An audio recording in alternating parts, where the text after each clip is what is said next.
విమాన వెంకటేశ్వర స్వామి వారి మహత్యం ఏమిటంటే, వ్యాస మహర్షి రచించిన స్కంద పురాణంలో శ్రీ వెంకటేశ్వర స్వామి వారి మహిమల గురించి క్లుప్తంగా వివరిస్తూ ఉంటుంది. తిరుమల తిరుపతి దేవస్థానాలు కూడా వచన రూపంలో దీనిని ప్రచురించాయి కూడా.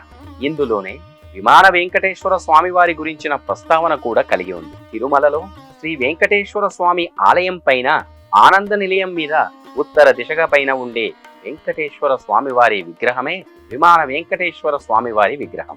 పురాణాల ప్రకారం ఆనంద నిలయంలోని ధ్రువమూర్తికి ఉన్న మహత్యమే విమాన వెంకటేశ్వర స్వామికి కూడా కలిగి ఉందంట. ఏ కారణం చేతనైనా శ్రీవారి దర్శన భాగ్యం లభించని వారు విమాన వెంకటేశ్వర స్వామిని దర్శించుకుంటే శ్రీవారిని దర్శించిన ఫలితమే లభిస్తుందని కూడా స్కంద పురాణం చెబుతుంది. విమాన వెంకటేశ్వర స్వామి విగ్రహం ఎక్కడ ఉంటుంది అంటే, తిరుమల శ్రీవారి ఆలయంలోని ఆనంద నిలయం విమానంపై వాయువ్య దిక్కున ఒక చిన్న మందిరం వెలుగును విరజిమ్ముతూ ప్రకాశిస్తూ ఉంటుంది. వెండి మకర తోరణంతో అలంకరించిన ఆ మందిరంలో శ్రీ విమాన వెంకటేశ్వర స్వామి వెలిసి ఉన్నాడు. విమాన వెంకటేశ్వర స్వామి వారికి ఎడమవైపు గరుత్మంతుడు, కుడివైపున హనుమంతుడు సేవ చేస్తూ ఉంటారు కూడా.